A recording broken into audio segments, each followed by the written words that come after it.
ईरानी अवाम की जानिब से पाकिस्तान से इजहार तशक्कुर के मनाज़र सामने आ गए हैं। तेहरान के वली असर स्क्वायर पर एहतजाजी मुजाहरे की सोशल मीडिया पर वीडियो वायरल है, जिसमें देखा जा सकता है कि शुरका ने ईरान के साथ साथ पाकिस्तानी परचम भी उठाया हुआ है और वो शुक्रिया पाकिस्तान के नारे लगा रहे हैं। मुजाहिरीन ने प्ले कार्ड्स उठा रखे थे जिनमें लिखा था कि ईरानी अवाम पाकिस्तान की मोहब्बत कभी नहीं भूलेंगे।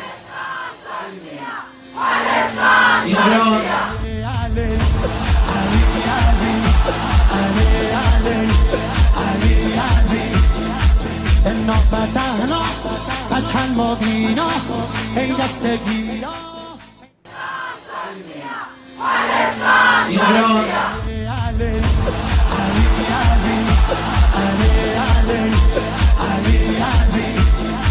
إنا فتحنا فتحا مبينا ای دستگیرا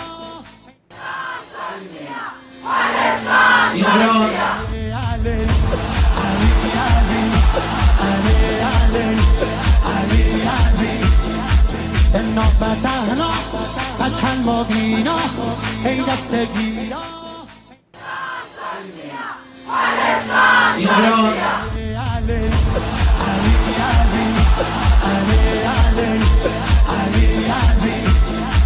إنا فتحنا فتحا مبينا ای دستگیرا